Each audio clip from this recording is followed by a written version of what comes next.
Wow. So that's a new intro, Dani. Where did you find That is a new. Oh, I feel like there's about to be a dance party up in here. I mean, this is amazing.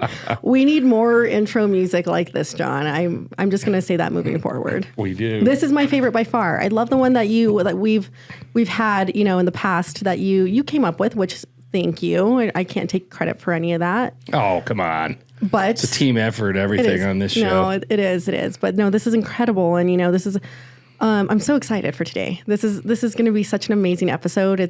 Aren't all our episodes amazing? And I feel like I actually say that every single time I sit here, but every single guest that we have just brings such a new, new vibe to our show. So I'm always excited for our guest. So this show is on a day where we released a show that before we could even do social media stuff about the release, there was already 250 downloads. So it's a great episode. Yeah, I mean, with Mark Bauman. The Mark Bauman episode is absolutely incredible. Coming off his $1.6 billion sale of his company. So yeah, so incredible episode, and we're leading into another episode that I know is going to be so amazing. And so I came in. And you were late today, by the way. Well, I've been here for half an hour, so we just got started. I know. But you still were late. Well, yes, I was. I mean, no shocker okay. there. I know. Thank you. See, now you're just acceptance. So you still have, because I was 2 hours or 3 hours late to a show. Yeah. So your little 10-minute chops and 20-minute chops. Yeah. I think you still have a little credit left. Oh, thank you. I got a little. Right. Yeah. But I mean, what do we got today? So I think coming in today, I literally, to our guest, one of the first things I said was, I'm so nervous for today. And not understandably so, but he was like, why are you nervous? And I was like, well, because I know with my siblings, like our banter back and forth is sometimes off the rails. And so today we have your brother, Chris Conway, in the studio. Queequee. Did you know he was going to lead with that? No. Queequee. No. Thanks for reminding me. That was my grandmother's nickname for me, and John teases me with it. Yeah. So into my adulthood. So Chris Conway is here as part of. So most of you know we had a NFL superstar on here. We're trying to teach, a little bit about life, not just parking, because everything comes back to just business or whatever you're doing in whatever industry. So it's always fascinating to us when you can get people that have kind of risen to the top of their industry. Absolutely. So we've hit sports. Now we're into music. We're hitting music today. So we've got Chris Conman, I think that's his nickname in the hip hop industry, who was nominated for a Grammy for his work with Eminem, which was the 41st Grammy Awards, was it, or the 42nd? Good question. And so you were actually in the audience, and I do remember... that was the Marshall Mathers LP. Yeah, so if Marshall had won, you would have actually been up there with him, and I think Steely Dan won that year. Steely Dan, yeah. That's why I hate fucking Steely Dan. It's crazy because I was sitting in the audience maybe about 16 rows back, and I remember bad-mouthing the shit out of Steely Dan because I was like, well, Asia was an amazing album. They should have won it for that. And if they win, it's because they just got to get, how they sometimes, the Academy will give an award to someone later in their career just because they know they fucked up and should have given it to them earlier in the career. Right. So Asia was an amazing album that should have won Album of the Year. And the album that they got the Grammy for wasn't that great. Right.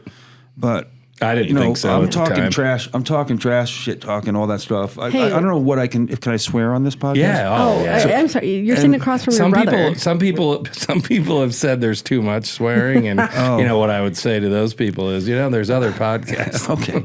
Well, I met this great guy Bob, who was Eminem's engineer in Detroit, and he flew in, and we were all sitting together, like me and all the other guys who worked on the project, and when Steely Dan got announced as the winners, the guys sitting right in front of us got up. And they looked back at me. And I always get myself into these crazy situations where I'm talking smack in like not in a horrible way. It wasn't Right. like, awful, but they should have given it to those old guys when they, Yeah. 20 years ago when they did Asia. Jeez, I've never been in that situation. And I was have younger Danny? then, so now I'm an older guy, but the older guys sitting in front of us got up and they were the winner. I was somewhat humbled, but I was, Yeah. It was weird. So the intro music was a new project that you're working on that was just released recently, right? The reason I can play that is because it's already out on East Coast radio in certain places, but it's not officially released, so I wouldn't, Right. But it's an artist from Barcelona who's here on a student visa, Annabelle Atola. Annabelle Atola. And she's great, man. We've done like 3 great songs, and that's going to be her first single. Oh, wow. That's amazing. So and you we've heard done- it here first. Yeah. Well, not here first, obviously, on the your East Coast. local audience would Yeah. be hearing it Yeah, first. Well, we're a national audience, so we have a lot of people around It's the on country. Spotify. People can find it on Spotify. Yeah. Okay, I'm definitely going Anatola. to. Yeah. So we have And the listeners. song is called My Baby. My baby. My Baby. I was just with her last night, which is why I'm going on no sleep tonight, because we're recording a Spanish version of the song. Oh. So she's here on a student visa. Her English is very good, but she's having to learn all these songs in English because her first native language is Spanish. Wow. And one of the most fun things to do is when she's trying to be too correct. You know how Shakira had that sort of Latina vibe in her voice and sort of thing. That stuff I think works really well in English, Absolutely. in pop music, and so we're trying to keep as much of that as possible. Well, you still want the authenticity behind their roots, Yeah, right? And yeah. so that still translates very well into American culture, which is I think a big part of. I'm a huge Shakira fan, by the way, which I think is why she's so popular in U.S. culture is because she's super authentic to who she is, and not trying to fully be somebody that she's not. Yeah, she's great. So we have listeners in Spain. So Good. So anyway, so going back to the beginning, I got hits in Zimbabwe. Yeah. So I started Playing my catalog over there. I started. I got to hear some of those hits. I started looking. too. I started That looking. was the first thing. Why did I say Zimbabwe? I started looking at some stuff to kind of prepare for the show, and I was like, I'm glad somebody did. fuck it. I don't have to prepare because I remember going back to when I was a little kid. So Chris growing up was, I think, he started out playing drums. That was his deal. Mm-hmm. And so Chris, all through the years, was always the one that was, that held back because he was always either practicing or with some, music teacher, or he did the youth orchestra. So Eddie and I were always, going out in the boat or doing whatever we were doing. And trust me, Chris had some fun in there, but he was always Disciplined? off doing the music stuff. And that started way back. I mean, when you were little, but I remember When I was like 4. Fourth grade. Yeah, so Not 4. I wouldn't be Fourth surprised though. So I remember busting in. He'd have his music teacher in there, Dave Bittner. I'm going to give you some microphone technique. Okay. Make sure you back up from the mic A little bit? when Yeah. you do the thing that you're about to do that I know you're going to do. Oh, what is he about to do? Okay, so this What is music he- teacher, be- I've always, monster. yeah, so this music teacher I thought he was a dweeb, and I was probably 5 years old running around, right? Yeah. And so this dweeb goes into the room, and he's in there week after week, so I'm looking at this dweeb with red hair. So in true, fashion, I honed in on that, and so John was a terror. John was a terror. Give us an example. and How still- were you a terror? So I How- busted in on that door, and I just remember looking at that guy, and I went, "Eee!" And the look on his face was like, it was so like. He was horrified. So I left. Chris was going, Because you were an "Get out, insolent get out." child.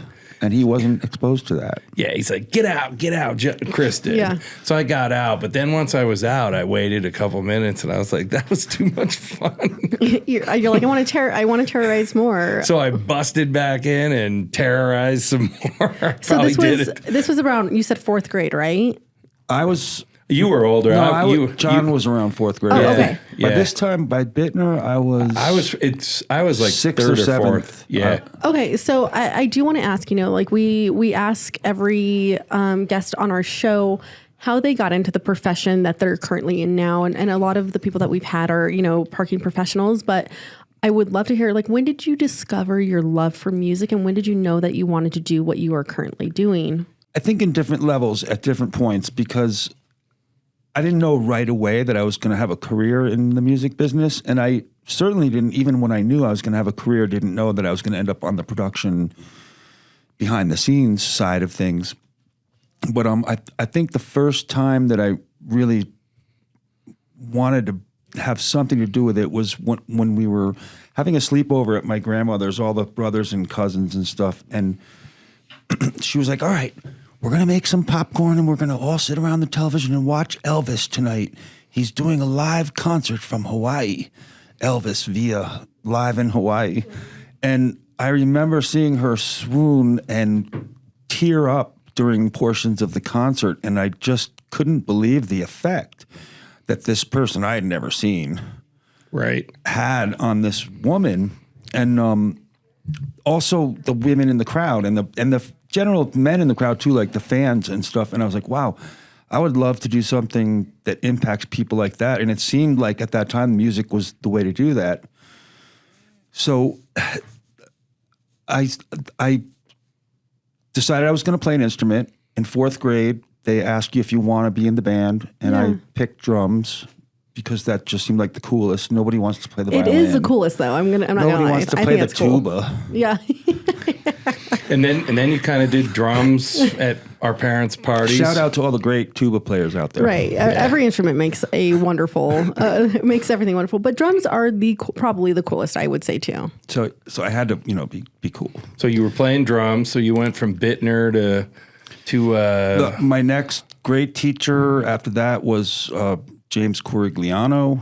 I remember that name. After that, I didn't torment him. No, he would have taken it.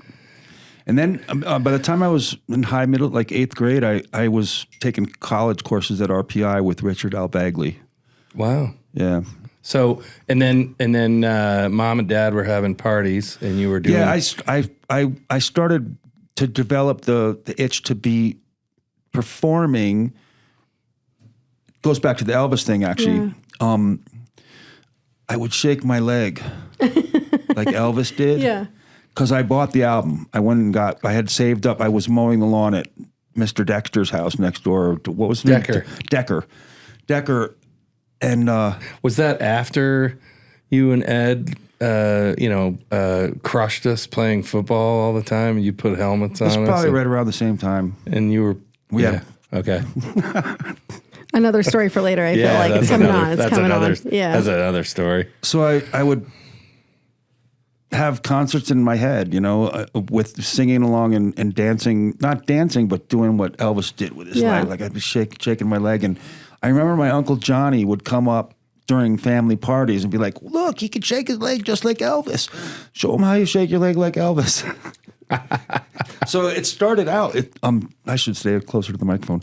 It started out with me just not really performing. I would just stand there and shake my leg like Elvis. And everyone was amused. When I was a little kid, and everyone was like, yeah, he's great, look at him. A bunch of drunk Irish people in the 70s. Yeah, then I started playing drums. Those parties happened frequently. So over time, I would play drums to Beatles records, actually. Did you guys hear that? My family had parties frequently. Oh, and I think I remember someone mentioning before we started recording about how there would be just like cars lined up and down like the streets. And shocking enough. Yeah, look at where you got your. They would have hundreds of people, and sometimes the parties would last from a Friday night right through a Sunday afternoon. Yeah, and then I figured out I'd have sleepovers coordinated with those as I got older. Sleepovers coordinated, so I'd have friends and we'd be sneaking beers or everything out of the house. Then we'd come back in and, my parents would be like, oh, I think you've been, something's going on. Chris was performing. You were sneaking the beers, which you still do as an adult. But you also discovered, I'm not going to say that's where you discovered your love for parking, but there was a parking problem up and down your block at that point. Good point, Dani. Yeah, thank you. See, I'm putting the puzzles. That's why she is Dani Crain. Yeah. So she can dig deep into the motives behind the. Yeah, I can't. Okay, so I'm now, here for it. Chris goes off to college. You're gonna be big, Dani. So now, Thanks, Chris. now we've gotten Chris. You heard it. Yeah. Now Chris goes to college at a art school Before that, I was doing the School of Orchestral Studies and the Empire State Youth Orchestra. Which you played with the Philadelphia, right? Yes, it was part of Philharmonic. It was part of a program. I didn't want to go. It was our senior year of high school, and I wanted to spend the summer partying with my friends because I'd never got to do that. I spent my sacrificed a lot. I do spent remember my that. junior and senior year of high school every Friday and Saturday night. My rock band, it was called Bootleg. We played at this bar. We had a steady Friday and Saturday night gig at this one bar called the Old Forge Inn.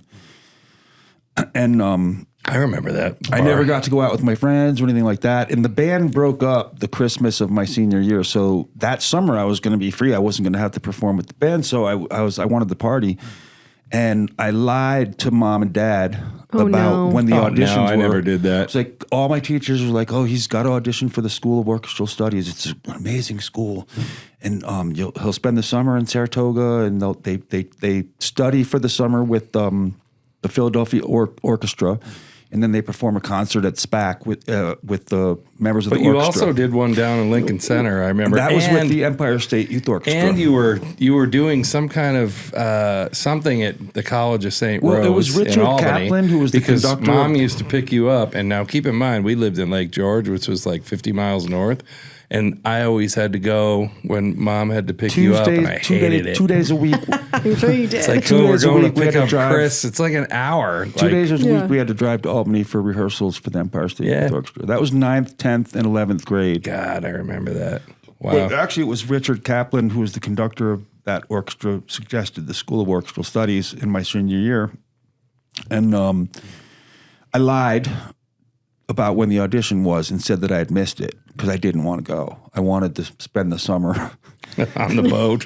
and Mom was like, one day she was like, when is that audition? You're supposed to go to the thing. And I was like, oh, I missed it, And then literally like a day or two after that, we got a phone call from the School of Orchestral Studies director, and he was like, oh, we want Chris to come down. We're doing the Ninth Symphony. We planned the whole curriculum around his symphony playing.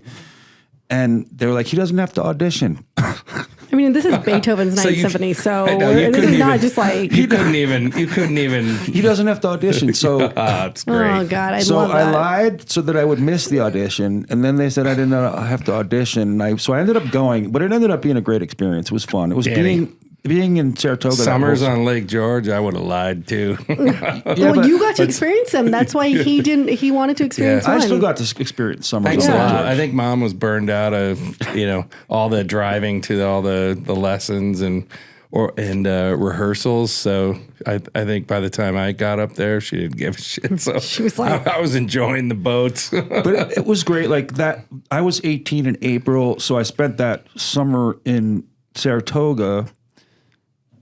The drinking age was 18 at that time, and then they raised it to 19, but they had a grandfather clause. So I could go to bars in Saratoga that whole summer. So all the kids in the School of Orchestral Studies, we pretty much partied. And it was great, especially when Skidmore College came back in, because then there was college people coming back in towards the end of the summer. So Chris leaves and basically never comes back. He left upstate from where we lived. I mean, he came back to visit. But you went to the city. He went to the city. He went to college at SUNY Purchase, which was an art school.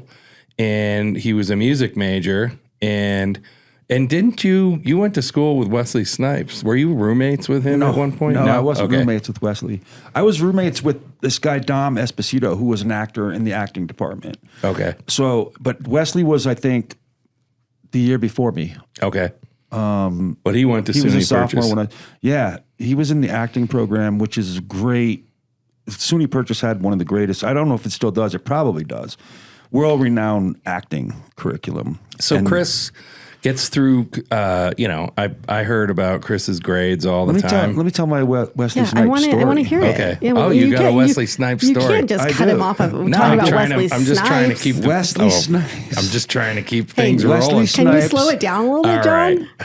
Wesley Snipes was good friends with Josh Heineman, who was a year in front of me in the percussion department, and we all would go down to the gym and play basketball. And basketball percussionists against the acting department. Wow. I remember years later when the movie White Men Can't Jump came out. Oh, yeah. So I swear to God, like I lived that before, because the character he played in White Men Can't Jump is exactly who he was. Like that's who he was on the basketball court. And I got shit talked to from him constantly because I was terrible. I wasn't like a basketball player. You were never an athlete. I remember when you I was an athlete. I remember but when not you at were basketball. when you tried out for football in Lake George and in Bethlehem. You All right, let's crashed and burned. We're talking about humble me. Yeah. I know you were too busy with your music. That's all right. You're not a sports guy. I'm a good athlete, though. I excel in athletics. I can do anything. I'm a good skier. I'm a good, And we're gonna have You were a good skier. I'll give you that. I will give you that. that's athletic. Okay, so Wait, you let him finish telling the story. So that Wesley Snipes character in White Man Can't Jump, he was doing that years before that in real life scenarios. So that was him drawing from his own personal life experience, and it was great. Yeah, I got a Woody rapper Harrelson. friend now who's blowing that same style up. His name is Chris White, a huge TikTok following and stuff, and he does the same thing. He plays basketball, street ball. They do pickup games, and they have YouTube, and he shit talks people. And the shit, I like watching that better than professional basketball because it's just so funny. Well, and authentic, like funny, authentic, and like you want to, absolutely. Okay, so now you get through Purchase, SUNY Purchase, and this is where this is kind of fascinating because we always talk about crossroads, or I think we talked about it with Mark Bauman. So you can either take the this concrete, smooth asphalt path, or you can look over here and go, I'm going to take the rocky road. So Chris gets a scholarship for his master's program to Juilliard. Stony Brook. But Juilliard offered Stony Brook. But you got into Juilliard as well. No, right? I didn't even apply to Juilliard. No? Okay, I don't know where I got that then. In your dreams. Anyway, so we performed with Juilliard on several occasions in like joint percussion ensemble concerts. We did an Edgar Varese piece. So he's at a crossroads because he can either go the master's program, which will ultimately probably land him, he'll go down the teaching path, probably be a professor, a tenured, go down that path. Or you can take this, I'm just going to say, fuck it. I'm going to graduate, take what I got. At the time, he had a band called It Has Legs. And so... It has legs or bootlegged? It has legs. Bootleg was before. Okay. It Has Legs was... Well, I like it, yeah. So, It Has Legs was good. I'll tell that real quick. But so Chris says, fuck it to the master's program, and then goes and has this band. And so they're just going to go. He's going to be a waiter, starving musician, New York City, trying to make it with It Has Legs. It Has Legs was good. Do you have any of those recordings? Anyway, so I have some. I'll let you dive into somewhere. it quick, but I gotta. So they actually land an opportunity with Sony Records, which I know somebody else that was in a similar situation, and Sony Records was like, "You got to get rid of this guy. Like that's not going to work." No, that's two different bands. Oh, was it? Yeah. Okay. Let him tell the story. Okay. You're trying to tell us the whole synopsis. Here I think I know I know that you're so excited because if I had my sibling or any of my siblings on, I would try to tell their story too. But we got him here in person. Let him tell his story. The reason I decided not to do the master's program was exactly what you said. I didn't want to be a teacher or professor, and I could have possibly been an orchestral player, a timpanist in an orchestra, or a first percussionist or something like that. But the problem I always saw was that like you have to wait for someone to die. It's because like once you got that cushy first percussionist or timpanist in the New York Philharmonic or the Metropolitan Opera, taking nothing against those guys, but there's not that many jobs. You know, if you're a violinist, there's still not that many jobs in things, performance organizations, orchestras around the country. There's not that many jobs, even if as a violinist, but as a percussionist, there's even less. You know what I mean? And I just didn't want to do it. I don't want to sit around, you know, teaching and doing this while I'm waiting for someone to die, so that I could possibly get an audition. And right. I wanted to perform, so I wanted to focus on playing in bands and stuff like that. And it has legs. We were never offered a record deal, but we were playing regularly in the city, doing really, really well. Like, weren't you playing at CBGB's? We were playing everywhere. The problem with that band is our bassist was just basically too committed to other projects, and he left. The singer, songwriter, guitar player, John, I think he didn't have the same kind of family support. He was amazingly talented. I think he was probably the best writer and the most talented in that band, but he didn't have the family support behind him to continue to do it. So once we were out of college and this is like, all right, now we're jumping into this, we're singing or swimming, we're going to make it or break it. He couldn't do it because he didn't have any emotional support from his family. He was basically kind of pushed into taking a job. He became like a graphic designer or something like that, or I don't know what he did. Mm-hmm. But I still talk to John every now and then. So I got it. So where did I go wrong? What was the band where you had I played in so many bands. The band that you're talking about is a band that I played in called Kincaid with Brian McLean and Jim Havey. Jim Havey. Yeah. Yeah, you and still Mark Grant, who was my partner when we opened up a studio together, and he was my partner in that studio. So that's Jim. That was like Jim much Havey later. I was 27 or 28 years old by that time. That was a really good band, and we played all over the city. And we had Michael Kaplan come and express interest in giving us a record deal for Columbia. He's a record executive. Yeah, so he would actually come Columbia Records. He would actually come to our rehearsal studios. So you guys, so it's not Sony. Columbia is going to offer you guys a contract. That's under Sony. Yeah. So, okay. And so they wanted you to change somebody out, and you guys were like, "Fuck you," right? You know, there's so much like talk that goes on between different people in situations that I'm not so sure that that's what it was. I think it might have been something else. You know, I think that he kind of got wind that our main guy, Brian, who was touched, was heavily into heroin. Oh, okay. And he himself was a reformed drug addict. Got it. And he didn't want anything to do with that. That's understandable. Something that could have been it, but it could have also. So I think, you know, when I used to tell this story, but I don't tell it anymore. I used to tell the story. We told them to go fuck themselves because they wanted to get rid of Mark and Jim. Okay, but I think that was just kind of like an excuse, right, for us to justify the fact that we didn't actually get the record deal. Okay, in hindsight. So now you're in New York City. You're still playing bands. And waiting tables. I was bartending also. So you're waiting tables. When did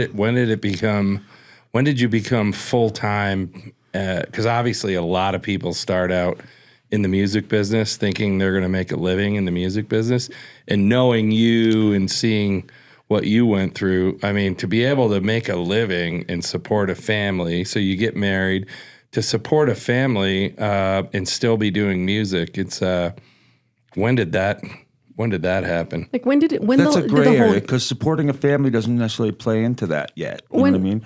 So I realized that I took an internship at a studio. Oh yeah. Okay. I took an internship at a studio because I had played in so many different bands and seen that it was never going to be about just me. When I'm in a band, it's going to be about the commitment of everybody else or whatever their social circumstances are.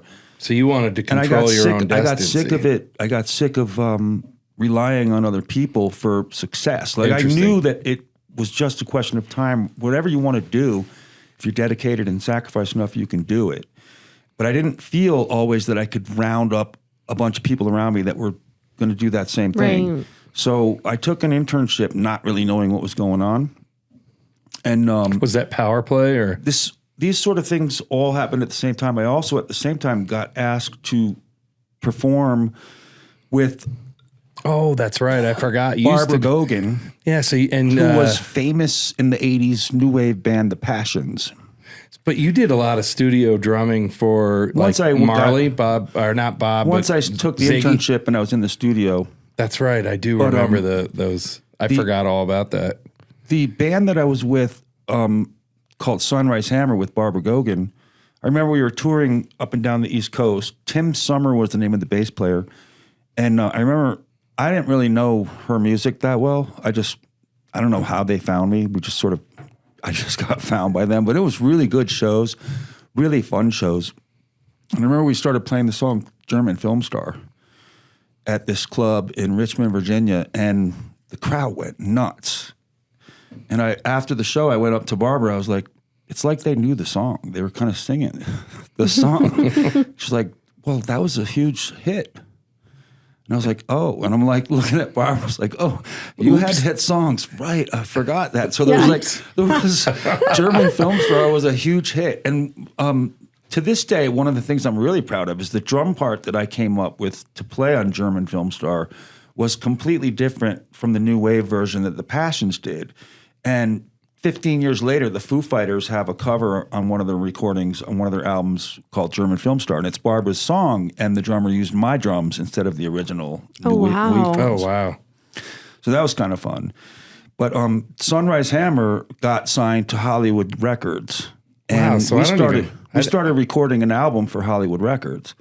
But Tim Summer, the bass player in the band, he got offered a job as A&R for Atlantic Records and moved to California. So the band kind of had to like reform a whole other thing. And that never was the same vibe because Tim had a certain style, you know what I mean? Right. But regardless, it was the first year that Disney started going into music. It was Hollywood Records' first year. We were the first actual band that they signed. And they dropped us when they got a different A&R guy. So things weren't moving along quick enough. So Tiger, who was our A&R guy, got fired. A new A&R guy got pulled in, and they got rid of everybody Right. else. Wow. So that's just kind of like corporate. I mean, right? that's- it's just cutthroat shit. For every success story you hear in the music business, there's a million. No, I know. Like that. So that's when I really just said, fuck this. I'm going to play in bands for fun, and I'm going to focus on my internship. Right. So the internship was at Power Play? Or Yeah, Power Play Studios in Long Island City in Queens. And it wasn't like completely a blind decision because when we were recording with Sunrise Hammer on our deal, You we were in actually got Power 5 Play. or 6 songs Yeah. done. I saw what the producers and engineers were doing, and I was falling in love with that aspect, Wow. that process. And I was like, that's what I want to do. So then that that's- was the plateau. that was your moment. That was the moment that when I was actually recording as a drummer for a band and saw what was going on in the studios, that was the moment I was like, that's what I want to do. I remember the level control, when you're on a board and you're controlling levels, it's like Yeah. conducting. Yeah, Conductor is absolutely. conducting. A conductor is kind of like a producer. He's producing the sound of the orchestra over time through rehearsals. So I've seen you over the years. I've gone into some of these studios. Like, it's unbelievable. You look at a board that they're working on, and it's like $2-3 million board. But you know? they don't need those anymore. No, I know. Those are dinosaurs. Those are dinosaurs. Trust me, I know. We're gonna get Like to that. Trust I'm me. a really big I'm a really big music fan. Like I love the symphony. Like I love the entire orchestra setup. Like I'm instrumentally challenged where I grew up playing the piano, and then a very, very sad story. I don't know if I've ever told this story here, but loved the piano. Still, I listen, you get in my car, my stereo is classical. Like that's what it's set to. But my piano teacher died. And so I had a little bit trauma behind that, like randomly. Like I think she had a heart attack. It was really sad. But so I had a lot of trauma behind that. And I always wanted to learn drums. So funny that's what you wanted to pick up first. But I went from piano to drums. But because I never actually, like I grew up in different times playing an instrument. I still love the sound of instruments. Piano and drums are specifically my two that I like, that I love. So I do love symphonies. Yeah. So New York, the Denver, and I do a lot of Broadway shows because specifically where there's an orchestra playing for the soundtrack, right? But Do you still play? I don't. I want to take up, like, over the years I've been saying that I want to re-engage in piano lessons because I think it's beautiful. And I would love to. So I don't. And my short answer, no. I started saying, the fascination, because I would go back and see Chris in some of these studios and see the equipment, and it was pretty overwhelming. Right. And I do want to get to talking about the board and the orchestra. Because we talk about our industry, how technology is changing. Oh my God, the music business has been affected and impacted by technology. I mean, you've got 15-year-olds in their underwear that can do the same thing that they did with, $3 million boards. I know. I totally. But we'll get there because we're still leading up. But I lost my train of thought when I was like, that's why I put it on John. But hey, John, you know what? A 15-year-old could do what you do. Yeah, he can park some cars. It's gate up, gate down, man. That's all we're doing. Parking. But going back, just hammer the words exploitation and greed right into his head from the time he's a toddler. Yeah. And he can be just like you. Anyway, so so now we're at Power Play. I'm kidding. So we're at Power Play, and then we kid a lot on here. Now your career really starts to take a trajectory going way up. Like if I was to say, like a company like ours is growing very fast because of what we do and the technology, your career kind of went from that point forward. So you dropped the bartending, you put up the drinks. Well, not exactly. The waiter tray goes away. I know that wasn't overnight. There was a point where you have to say sink or swim. It's like the studio wants you here. You have to miss your bartending gig because you want to be available for the studio. That's right. And when you're starting out at the studio, you're not making a lot of money.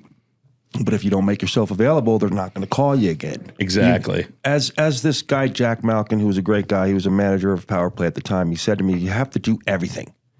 Don't say no to anything. Interesting. Because there's a million other people that are going to say yes. So do you still have that concept? You never know. Say no to doing our sound? Let me finish my thought. I know. I'm just kidding. And there is a point where the bar or the restaurant is going to be like, you can't keep calling in sick like this. So eventually there's a point where you're like, all right, I'm going full sail over here. And for me, I was really lucky because I came into the industry at a point in time where there was so many big studios in New York City and the workload was huge. So there was an attrition rate. People would burn out and there would always be opportunities for people coming up. Kids today don't have that because there's just as much stuff being produced, but there's not jobs that are producing it. There's artists doing it themselves at home and stuff. Like a lot more music comes out. Right. Whether it's good or not, it's up to the listener. But I was lucky because I was there at the time, and that's exactly how I got my start. Because I was assistant engineer, would make $5 an hour. Wow. Interns made nothing. Yeah. I worked for 6 months for nothing. Oh my gosh. Sweeping, cleaning bathrooms, lugging heavy equipment around, delivering coffee. So you're doing windows, like I always say. Basically, paying dues. And the reason working your way up. The reason I thought that was a good thing at the time was because it weeded out the people who didn't really have what it took to sacrifice and do what they needed to do. So interesting. Yep. That translates to parking, business, to parking, anything. People come in entitled, thinking that they owed something and that they don't have to work for it. And see, these are the lessons. This is what I love. If you weren't willing to do that, you weren't going to get the opportunity. But I was lucky. I was promoted to an assistant after about 6 months. Still not making enough to live, but I had roommates and I lived with my girlfriend and this and that and the other thing. And eventually I was doing a steady gig with KRS-One, working on BDP project. Dwayne Sumal was the engineer. And it's the same thing. Like, we're working so much, he would get burnt out. And Chris, we had 12-hour lockouts booked for like almost 8 months straight. And Chris, KRS-One, would start coming later and later and later. He would show up 4 or 5, but I would still have to get there 11 just to set up and make sure, just in case he decided he wanted to show up at noon, because it was a 12 to 12 lockout. So you... Let me finish. Oh, sorry. One day, he showed up on time because Dwayne was showing up later and later too, because why be there if KRS is not going to be here? There's nothing to do. We're waiting for him to get here. One day he showed up and was pissed off that Dwayne wasn't there, so he said, mix the record. So I mixed the song we were working on, and I didn't get credit on the album because it was one of those weird situations. Like, nobody knows who I am. I'm just an assistant engineer. But I mixed the song, and enough people around that culture talked about it that I literally got 3 albums to mix from other artists signed to Polygram. Showbiz and AG, I did 3 albums for them for Polygram, and like the whole DITC crew, Fat Joe. It was from that one song because they heard that and were like, oh, I really like, he can do it, so let's have him do it. You know what I mean? Right. Would you? And then I'm making a living. Like I'm making records. Now you get the window to the sales, and you can. I mean, I didn't mean to cruise over losing the bartender job and the waiter job. But would you? I know there was a lot in between, but would you consider that moment? That's when like you went from. I would do anything for Chris because like KRS-One gave me my first break. Right, and that's what I was going to say. That you would consider that your first break, and that's what led you to the next step in your career and the next step, and then like you're essentially like not claim to fame by any means, but like you acquired artists who wanted to work with you because Based of on that one opportunity. They liked the sound and they wanted to do it. That's amazing. Right. That is great. And so Fat Joe came from Showbiz and AG. And then I was working on a record for Fat Joe called Firewater, which had Raekwon on it from Wu-Tang Clan. Mm-hmm. Yeah. And that's when I met Pun. Big Pun was at the studio with them. He was part of their crew in the Bronx. And they were just kind of hanging out. You know, we're recording. I got everyone's verses recorded. This is one of my favorite stories to tell, because this all came back to me. And everyone got their verses recorded. We're like, all right, Chris, mix the record. And they all went down to SOB's because one of their friends was performing. Mm-hmm. So but Pun stayed. You know who Big Pun is? Oh, of course. Yeah. So Pun stayed. And they were like joking around with me. He's like, yo, Joe, let me get on the record. Let me get on the record. And Joe was like, you'll get your chance, not this one. He was like, when you stop eating babies, I'll let you get on a record. So they were kind of making fun of them. And people were like, yo, you nice on the block, but this is different, Yeah. And so I'm mixing the record, and Pun's back behind me on the couch writing with his pad and pencil. And I'm finishing up the mix, and he's like, yo, Chris, can I ask you something? What do you think of this? So I turned down the music a little bit and muted all the vocals, and he started spitting his rhyme in the control room for me. And he fucking blew me away. I was like, oh my God. He's like, what do you think? You think it's good? Do you remember which one it was? Oh my God. Firewater. It's the song Firewater. Firewater, okay. So he was like, what do you think? And I was like, I think you should go in there right now and record it before they get back. And I'm going to put you at the end after Raekwon. Everyone's going to go through the verses. They're going to come back from SOBs drunk, listen to the mix, and you're going to fucking blow them all off the record. That's what happened. And Joe was like, yo, that is fun. So they kept him on the record. That was his single that came out that got him his record deal with Loud Records. One song that he was on, he got a record deal from. And he got, at that time, the biggest record deal for any rapper. No one had been signed for the amount of money that he got. He got like $400,000 advance. Wow. So Pun was so loyal to me and loved me so much after that for pushing him to do that he insisted that I do the Terror Squad album, which was DJ Khaled, Fat Joe, Armageddon, Cuban Link, and a bunch of their crew. And so I did that, and Eminem liked the sound of the Terror Squad album. He called Atlantic Records and got in touch with me through Rob Tulo. So that's how I got to do Eminem. So one thing kind of leads to another. Incredible. I know. It's so funny because normally when we're sitting here people are name dropping, and I know all the names because it's usually industry related. And so you're blowing off names that I'm sitting here going, I have no clue who they are. I'm not. Don't? DJ Yeah. Khaled. No, not like Big Pun and Eminem, He was of part course. of Terror But Squad. Yeah. yeah, so I don't know Well, all when you that. leave here today, you're I going worked with to. him. I worked with him again years later on the Ace Hood single with Chris Brown. Trust me, I've looked at your stuff on Wikipedia, and like the list goes on, and I know some of them. at But that. So the Eminem thing was karma. It was like, what I did for Pun in pushing him to do that. And, Joe wasn't there when all this happened. He came later and heard Pun on the record. So Joe can take credit for Pun's career because he's the one who facilitated it and got him the deal. But Right. really, I was an instigator in getting them to actually listen to him. You know what I mean? right. On that record. And that was the best rhyme on that record. So now you're So connected. it's karma coming back to me, Eminem Yeah. calling me up and Yeah, I remember there was a point in your career where you weren't just doing stuff in New York City; like people were flying you places. I was going Didn't you everywhere. go to Japan? I was in Paris. I was in Japan. Yeah, you were going all over the world. So at some point, so now you're getting the wind under your sails because people are like wanting. So, but you've got some cool Eminem stories, right? There's a microphone story that I think is worth telling. Yeah, well, first I should prerequisite with working with Eminem was great. He had such an amazing work ethic. A lot of rappers that I work with waste a lot of money, waste a lot of budget, smoking, partying, not getting as much work as they could get done. But Eminem worked his ass off. He wrote a lot and he was amazing on the mic. We would record maybe a couple of bars, 5-6 bars to get the level, to get the right sound for him. And then he would run through a whole verse in one take, basically. Wow. And if he punched in at all, it was just because maybe a couple of days later he didn't like one of the words, he wanted to change the word. What does punched in mean? We can play the verse and he'll rhyme along with it, and then I'll punch in to fix a mistake. Oh, fix whatever. Got That's it. cool. And that's common. And all the records you listen to on the radio are fixed mistakes. Right.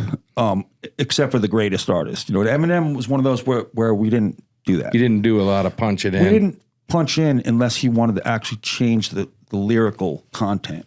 Right. So we weren't fixing mistakes. We were fixing things to make it better. You know what I Right. mean? But yeah, my issue with his label was that it wasn't really with his label, because his label and his management was great to me. But he had a manager from Detroit that was before Paul Rosenberg.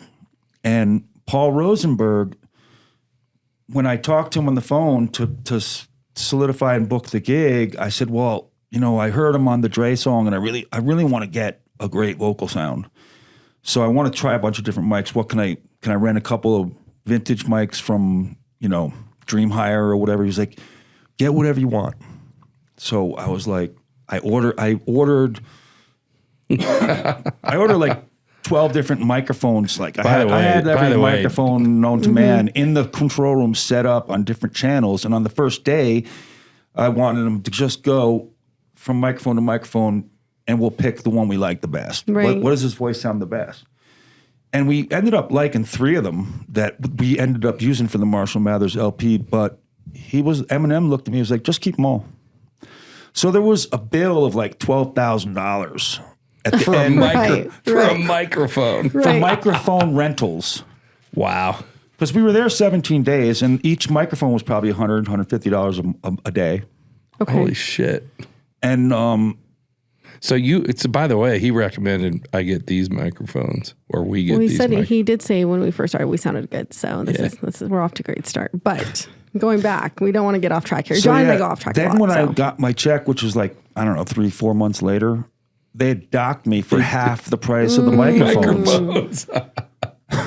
And you're like, why the fuck am I paying for the microphones? I called Paul Rosenberg and I was like, he was like, Chris, it's out of my hands. I'm not in control of this budget. I mean, going forward, I'm going to be doing everything for Eminem. He said, but it's this other guy. You're going to have to call him. And that guy, I couldn't even get him on the phone.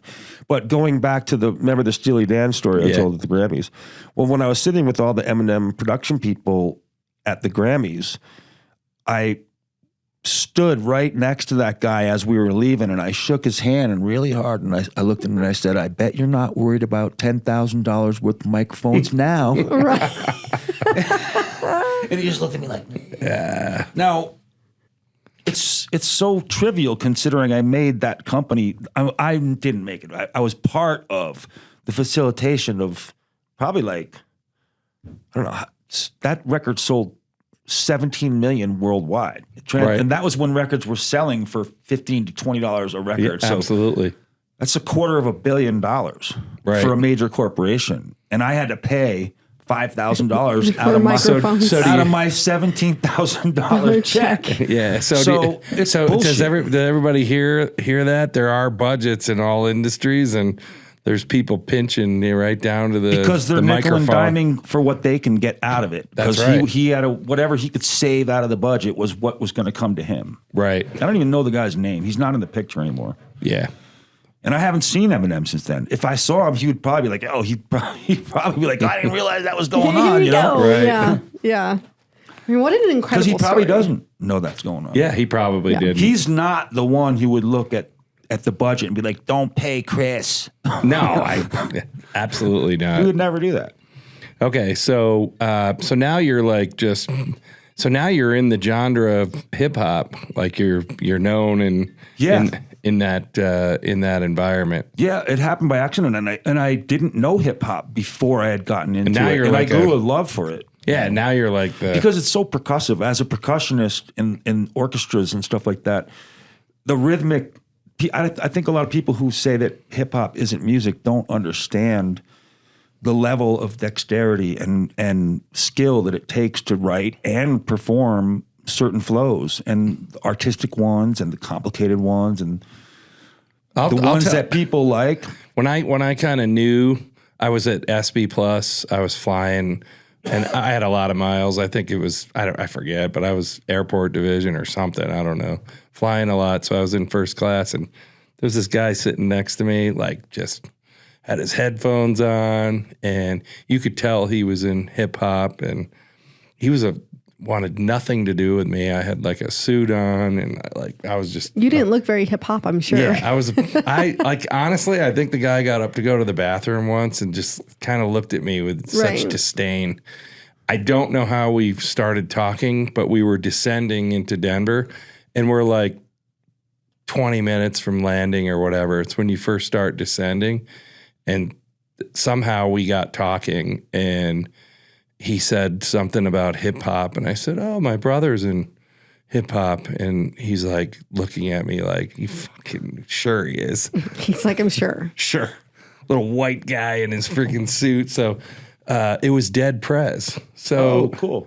And so I said Chris Conway, and the next thing you know, he's like, "Oh my God, like your brother's Chris Conway." Now, the next thing you know, like we were nonstop. I've done shit tons of stuff with them. Yeah, over the so years, we were features and stuff. nonstop talking until literally it was time to get off the plane. Like the guy was like, I'm surprised he didn't ask for my number. It was crazy. You know, Well, Dead he didn't Prez- need your number Dead because he had Prez- Chris's number. Dead Prez.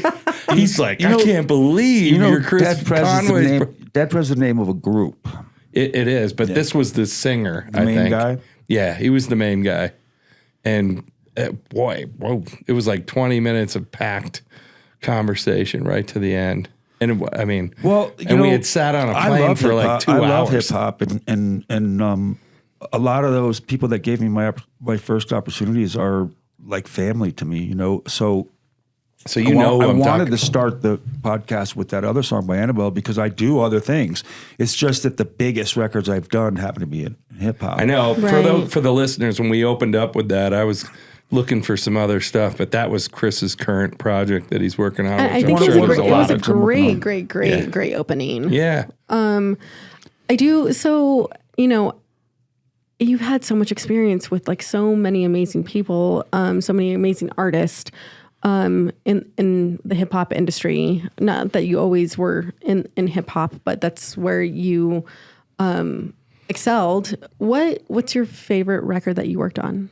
Ooh, that's a good question. Yeah, I got to know. I'm a big hip hop fan, so I need to know. You know, my younger clients always ask me this question, and I always say I can't really answer that question. I don't really have a favorite. Like if it one that stands out to you I'm in your always mind. kind of in the moment, and I don't really think too much about the past when I'm actually working. I think one of the reasons I can work so well with younger artists is that they don't feel like I'm this prima donna fucking diva guy who did all this stuff. I kind of can make them feel at ease, and I try to humble myself and not talk too much, not say too much until we get to know each other so that they don't feel nervous. Right. You know what I mean? Yeah. And I don't have a favorite. It's like they always ask me this. I don't know. Well, let me rephrase. Honestly, Chris, what's I have your favorite one of your most memorable, not your most favorite, but one of your most memorable tracks that you've worked on. Like it doesn't have to be a favorite, but just what's one of when you already told a story about, Big Pun, and that was a great memory, but what's one of the most memorable? I guess, Eminem being one of the biggest selling records, it's one that got the most notoriety. But a memorable moment I had in that was driving to Philadelphia to visit Ed, our other brother, who's in the other your twin, who's in the next room. Wait, you're twins? Yeah. No. Yeah. They're identical twins. I have twin brothers who are younger than I am. Yeah. And they're the ones who work in the industry. So we'll get to that later. Danny Crain. Driving to Philadelphia, and Eminem's song "Bitch, I'm Gonna Kill You" came on the radio. And I'm driving with Shelly, and Shelly's like, "This is the song. This is the song. You guys were recording it that night," because she came over to the studio a few times, and we just blasted it. And that was a memorable moment. But one of the most memorable performances that I ever saw in a studio was DMX. Oh, we did this. Let's talk about that rock record. It's not too long ago, actually. Alex DiCarvello wrote the song with Chantel, and Chantel from Impossible, you know that song? Mm-hmm. She sang the chorus on it, and we have Rakim on it and DMX. And we had a film crew there and everything at the studio. We're waiting for DMX. The film crew was booked from noon to midnight. And DMX called up at 1:30 and was like, "Yeah, I'm not happy with the hotel, so I'm going to get a different hotel, and I'll be down there in about an hour, 5 hours, 4 6 o'clock, hours. he calls up. Yeah. I'm just going to go to the barbershop. Paying $5,000 a minute, I'm sure, for the film crew. It's like so we're just sitting around waiting.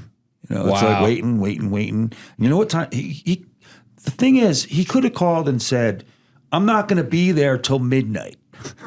Oh my God, he went to midnight. So why don't you guys go home and sleep? No, he kept calling or had his but they're band paying, call or whatever. right? They're paying. I mean, no, he was doing this as a feature for the No Mystery label that we had an Orchard deal to do our own records. So somebody was paying for the film crew, and probably Alex wasn't was happy. paying me. No, the studio was paying me, right? And he was paying for this film crew. Yeah, so he's not. But at happy. that time, we had investors, right? But somebody can't be happy. There's a budget nobody's somewhere. happy when you're sitting around waiting for DMX. No one likes to wait. And it's 12 hours, dude. It's not like 4 hours or 5 hours. No, I totally get it. So, and he walks in and he's got some chick who looks like he just grabbed her off the street or whatever, some barely legal white chick. He's got a bottle of Henny, the biggest one, the one that looks like a gallon wine jug. Yeah. And there's only this much left. Oh, wow. So that's going to make for an interesting night. So this is how he sounds. He can't even form words. He's so drunk. He can't even form words. Wow.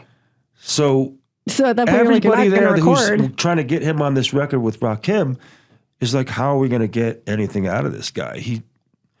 I have one of his records on the wall in the studio, and I pulled it out. I said, "Remember this? DMX Gold? It was a gold record." Yeah. He's like, "What's that?" "Oh, that's me." That would be. It was sad because I knew DMX from working on the space Jam first movie soundtrack, and he was so sharp and so business minded and so good. So what do you think happened? Do you think the money? I don't know. I think the money just gets to people. He did a lot of drugs. What ended up happening with me and DMX is that I was booked too much. I had 3 Sony albums to do. So Rich, the only person I ever recommended on a gig besides myself was Rich Keller, who's a great engineer. And I was like, Rich, got to call the Rough Riders guys. And Rich started working with them, and he picked up that gig for a long time. So I was never working with them. So I don't know. I wasn't around them that much. I just remember being in the studio in one room at Chung King, and Rich and DMX were in the other room. And Rich came in the room, and he's like, "Yo, you gotta come in and help me do something." They were so. I mean, we all did drugs back in those days, but it was like. I know most people don't understand your lifestyle from work was pretty demanding. They could go into a studio with some of these people and on a Friday night and come out till Sunday. Yeah.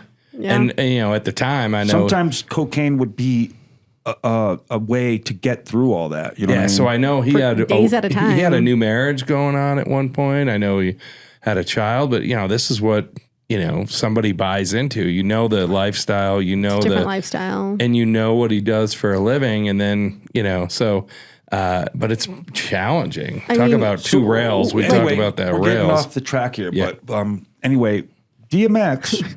We didn't think we were going to get. Thanks, guest, for keeping us. I wanted to finish the story. Only my brother can.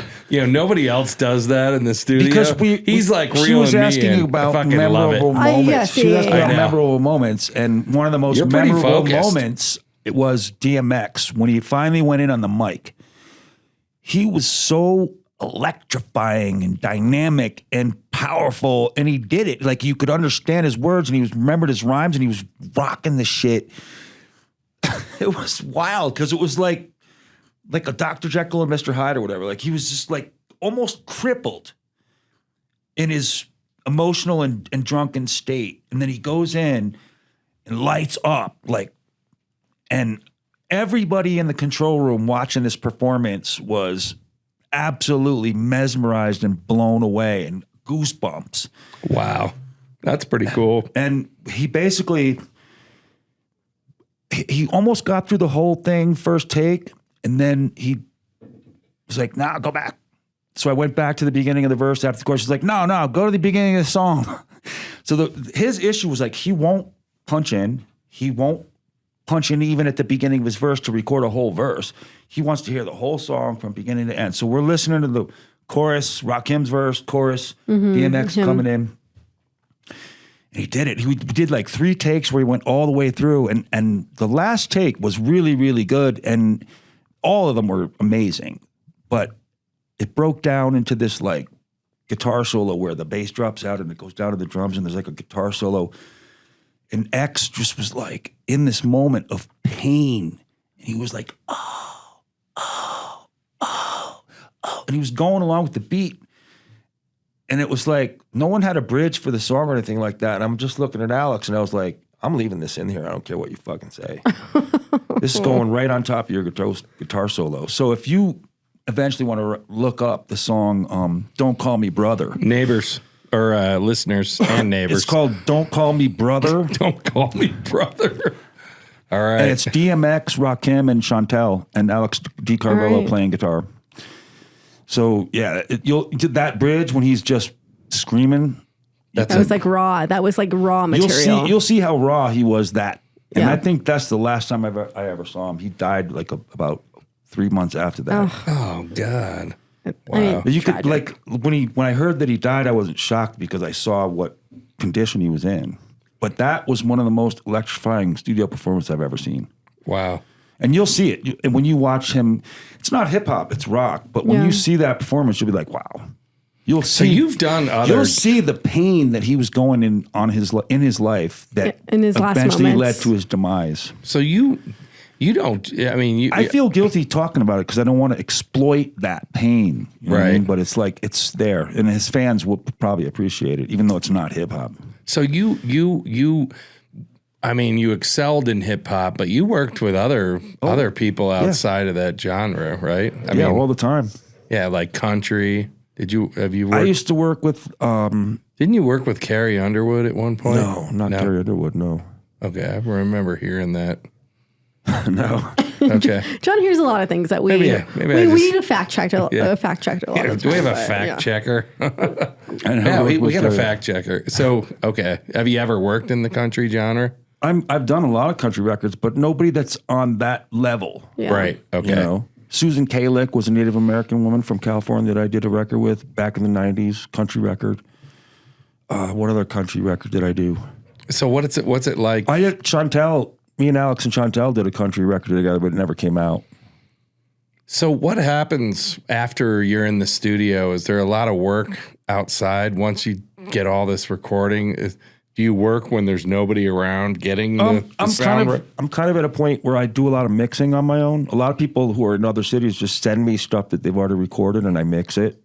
Okay, so like fixing. I mean, mixing is kind of a complex thing that I'm kind of too tired to get into, you know. Yeah.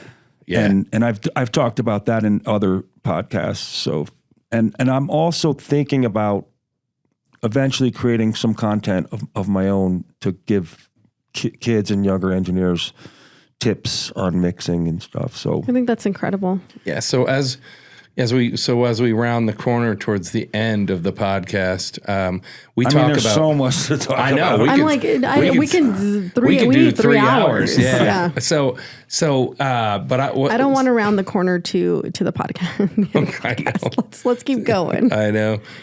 So we talk about this in our industry, how technology has changed stuff. So the music business has done a complete technology change. How that's had to have. It's impacted. It's great. I love the technology. The tools that are at my disposal, the things that I can do as an engineer are so much broader, and I can do it so much faster because the analog world was kind of tedious. Right. But aren't there people, I mean, those boards don't exist anymore, Yeah, they right? do. There's people that still have those boards. I mean, they're still there. Yeah, those boards are. I'm not I'm discounting the boards because I'm sure the boards You have. definitely want to record on an API or an SSL or a Neve and go to a good studio, even a vintage Neve, because they have all the right microphones. Everything's maintained well. Right. You know, you don't necessarily have to mix it at one of those places, but recording it is important. So those boards still get used a lot because you need a lot of mic pre's. Right. You know, kids today have their little mic pre that's like a consumer-based analog to digital converter, and it's just not good. not. I mean, a kid who's talented and has a really great song, who's a good writer and knows how to perform well, doesn't necessarily have to have all the most expensive equipment. It's all about the song, as long as it doesn't sound bad or intrusive. You know what I mean? Right. And there's lots of records that people can do that they can do right out of their home that can compete on any level. Right.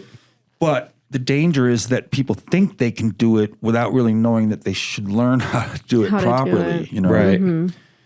And I think an advantage to knowing modern technology today is knowing analog technology from the past, because there's a way of doing things, signal flow, gain structure, that is very important to even in the digital world. And if you don't know those things, you don't have any basis to work with. Right. So It's like, imagine riding a bike and the pedals were invisible. So you give this bike to a kid and there's no visible pedals. So like, ride the bike. It's like easy. It's ride the bike. It's like, so a lot of kids get this technology and they don't have any basis. They didn't learn the art of recording, you know? So I can kind of associate with that because we have a lot of technology sitting in this room, and some of which you recommended, but there's some stuff that we've bought that it's going to take me a year or two to learn that camera for one of them. I eventually could see you editing your own podcasts and doing Right. cool little edits and adding little sound and this and that. Yeah, But I it's a pretty- lot I feel of like time. every time that You're I pretty walk, smooth with that fader. yeah, you are. And every time I walk in, I was explaining earlier, I was like, every time I walk into the studio, there is something new in here, some like tech. But So like, you got the tech. You got the gear itch. You're a I- gearhead now. You're a gearhead. It's interesting. That camera, I think the plan is to kind of go on the road with certain stuff, We'd that like to. camera was that purchase, but I'm finding out that camera is pretty complicated, and it's probably I think the movie studios, that camera is like a movie studio type camera, so there's a lot to learn. if we want to that go on the camera. road, that's something that we need. But You know, can I just make a correction real quick that has nothing to do with what we're talking about? of course, Sure. The intro song, the artist name is Annabelle Etoha. a toha, Toha. Yeah, not Etola. Okay. a toha. My baby. Wow, where did that come from? I just got a text from her, and I Yeah, realized no. I realized that I mispronounced her name again. Yeah. Because I had too many beers with lunch. Well, if you're going out to lunch with John, that's warranted. So, Oh, come on. So well, you're right. no, I know, That's I know. that's my signature. It's fine. But That's my signature. first off, like, I know I don't want to round the corner of ending the podcast at all, and I just appreciate that we have siblings in the room right now, and like, we didn't have a breakout fight, which was great. Right. No argument, John which and I was don't great. generally fight like Yeah, that. we don't. It's Ed and John, or me and Ed. Oh, really? Well, That's because right. he's your twin, so that makes sense. But this was incredible. Like I said, I was nervous coming into this, and I thought I was going to have to mediate some arguments. You but I guys think should we're probably good. connect when you're in New York. Chris can show you some Absolutely. of the. Yeah. We're gonna sit and you never know. I might be your next big recording artist. So Chris, You never know. I am Dani Crain, by the way. Yeah. what That's are the name of a supervillain. I know. We were talking about that before. Danny's got a name of a supervillain That's what he from said. like the That's what he Marvels. said. So You're not on the you're not one of the Avengers. You're on not the other side. yet. You're on the dark side with me. No, she's one of those. You never know what side she's on. Like, you ever watch those Chinese and Korean movies where the villain ends up being the hero? They're so good at changing the plot. Do you ever watch those movies? They're like 3 I've hours never long. watched those Oh, yeah. movies. They take place in like ancient China, and there's this general who's like going up against the emperor. They end I up being love the hero. plot. Wow. Okay, so we're you never doing. know. So we do some bullet points here. It's kind of the signature. Well, before we end, What is bullet- Chris? I want to give Dani you. never I wants want it to give to you. end. I don't, but I want to give you the opportunity. Is there? I'm not trying to put you on the spot, but is there anything that you want to ask John and I before we end? Because I want you to have a good part in this as well. Like I said, I'm not putting you on the spot, but God. now's your chance I'm bracing myself. Now's your chance to. I do have a delete button here. To put John on the spot because, hey, I mean, if my sibling was in the chair, I'm sure they would love to. So you can say no too. Do you, John? Do you see yourself? Well, I already know. Well, no. Do either of you, individually or separately or together, see yourselves building this podcast to a level that could actually make you money? I'll let Dani answer first. Well, I'm going to say yes, of course. I mean, you have some Absolutely. sponsors already. Yeah. We do, I mean, and we're like, very. But I'm talking like Joe Rogan. I have a question. What podcast do you like to listen to? Oh, the podcast that I like to listen to, and I can actually pull up my phone and show it to you, is like I'm religious about listening to. It's called The School of Greatness because I believe in working. Like I work on myself, and I work on myself harder than I do anything else, right? Because if I'm not mentally like in a great spot, like I don't feel like I can serve my team, my community, and what I do. And I'll so check that out. Deep. It is deep, but I every single morning I swear I learned something new. it's called. show. I've never heard of that podcast, so I'm going to check it out. It's wonderful. It's called The School of Greatness. But I never know. I mean, I guess we all go through our moments Is with. Jack Black the the host? So Lewis House is actually the host, but that would be I know, and I love the title. It's called School of Greatness because it teaches you how to be great in every different aspect of life and financially, mentally, relationships, Don't overthink everything. it because you're already great. You have a good voice for podcasting. You have a good personality for it. So to answer your question, about you? I absolutely think. So when we started this, it was just kind of an industry. I don't think this may speak for a lot of industries. I think, I don't think our industry had kind of an immediate window into what's going on, like current events. We have like magazines and we have things like that, but those are like a month later. And there's a digital mode. I don't think there was a really a platform that actually could, and so discuss those various technologies or different things. And I think I think our potential outside of our industry, this show could absolutely take off, I believe. I think we're somewhat handcuffed from the potential right now just because we're both industry professionals. So there's things that I want to do on this show that I can't because I'm a business owner and I service, the industry. But I totally could see this show. I mean, it's already taking a life on its own. Got a call this morning about, overseas and, some associations wanting to associate with our podcast. So yeah, that's great. Yeah, all that's pretty good. So proud of you, baby. Huey. Yeah. So what'd you just say? Baby Huey. Oh, now we got a new nickname for you. But I do. That's what we used to call it. I'm gonna. Oh my God! Thanks, Chris. Thanks, Chris. Hey, you called me Queequeg earlier. Yeah, it's true. But so I do see this entity will take on a life of its own, and honestly, I probably see. Yeah, there'll be money. There'll be a staff.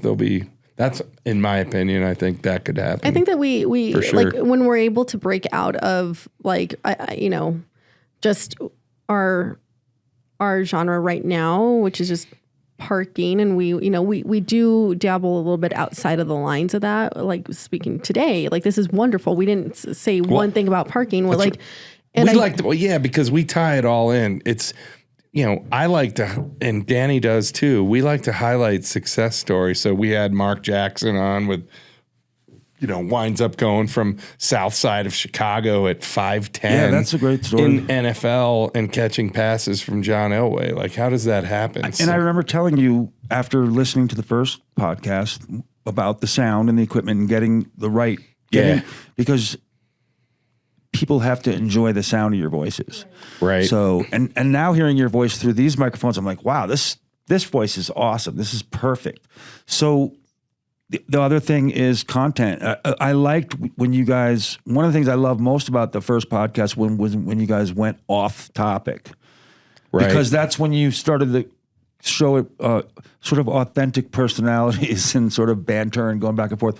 And that worked really well. And that's what I enjoy about podcasts is how they they're not on a narrative. They're just wherever it's going to go. Lex Fridman, Joe Rogan, whatever they want to say. And I think that like between John and I think that we've been really lucky because we've been able to hold like a certain like authenticity to our podcast of who we are individually and together. Right. And like we have like a really great like working relationship where like we can be open and honest with each other, and whatever we bring to the table over the microphone, whether it's with a guest or just with each other, like we know that we're being authentic to our audience, but like to each other. Right, and I think that that's important, right? Yeah. It's a show, but we're not putting on a show to produce a show. And I think that that is very important. I that's what people want. I mean, when I go to bed at night, I don't watch television. I agree. click on a podcast on YouTube and fall asleep watching it. I like to watch Lex Fridman. I used to watch Joe Rogan, but I stopped when he went to Spotify because I don't support Spotify. I just feel like, the fact that they gave him $500 million off the backs of music and musicians who don't get paid enough. Yeah. I have nothing against Spotify as a platform itself. Interesting. I just don't feel like it has, it's just another corporation that's getting too big and controlling too much. Right. But I still watch Joe Rogan when he's on YouTube because they'll put the clips on every now and then. Yeah, we do YouTube too. Yeah, we do. And I watch that guy, Andrew Huberman, from time to time. Right. You know who that is? No. He's like a psychology professor type guy. So I've never heard. Have you heard of him? I haven't, but now I am. I'm going to take you up on it. I'm going to. What about you, John? What do you listen? What podcast? Besides do you our like? own podcast, what do you listen to? You know, I like this podcast. And competitors podcast. I love myself better than you. this podcast. We always call each other when an episode is released, and it's so funny because I'm like, first thing in the morning, he's like, "What did you think?" And I'm like, "John's up at like 4 a.m." I'm like, I know, I I'm have not fucking listened to nuts. it yet. But then we talk about it, and we're like, "Holy shit!" That was we either think it was really great, or we're like, we could have done better. Yeah, there was a couple episodes that were in the beginning. I told Chris I was going to send him some. I'm like, I'm going to send you some of like one that we thought that wasn't so great, and then one that we thought that was really great. And we're going to let him be the Send me like judge. 3. Yeah, we will. So what do we part with, Chris? What's your advice to people that are trying to make it in the music business? Or just in any industry, right? Like you can relate to like just any industry, like just following a passion in some sense. Like, I don't know, man. I think you got to do what makes you happy, whatever that is. And if you can't do what makes you happy, then don't define yourself by what you're doing. Do something else that makes you happy. That's not necessarily your job. You know, Really? Like if you're a mechanic and you thought you should have been a musician, then go out and get your band going and play on the weekends and stuff like that. And don't define yourself by the fact that you're a mechanic. Not that there's anything wrong with being a mechanic. No, I agree. I would love to be. I was telling my son the other day, I was like, you know what? I would love, if I ever retire, I just want to fucking take cars apart yeah. and put them back together. Or park because cars. it's fun. Because it's fun. Right. For me, I don't know. I've never done anything but music as a job. And since college, when I was a bartender and waiter, and I often wonder, you know, I don't necessarily have to define myself as a musician my whole life. Right. And I don't think people should define themselves by what they do if they're not happy in what they're doing, but they should definitely work towards doing something that at least they're okay with. You know what I mean? Right. And not everybody's going to be an actor. Not everyone's going to be Brad Pitt. Not everyone's going to be... Not this and everybody that, looks whatever. like Brad Pitt, that's for sure. And I was lucky to have my wife too, because Shelly worked. She had a really good job. So the thing I'd never mentioned about when you talk about supporting a family, I didn't have all the responsibility that you did. Right. I didn't have to make all kinds of money to support my family because, I mean, I made money and it was good, but it's like, I could never take the credit away from my ex-wife. Yeah. She was a great mother to our son. I love that. All right. I love that support. And she deserves that. Yeah. And that enabled me to continue to go through the hard times. You know what I mean? That's great. So partnerships are good. You know, if you have somebody like that. Sometimes the people who support you the most into getting you to where you want to be, it doesn't always work out. And that doesn't mean it's just because you got to where you want to be is the reason why you didn't work out. Right. And I was in the same situation. Like I told you before we started, I was married for a really long time, and give my ex-husband all the credit because he also supported me when I was not where I am at now. And we're still great friends today. And I will never discredit him for not supporting me to get to where I am. So I love that. Yeah. Well, Chris, thanks for coming all the way from the big city, the Big Apple of New York. And we're going to follow this new rising star from Barcelona and your Annabelle Atoha. Annabelle Atoha. Atoha. Thank you, Chris. You're welcome. I love you guys.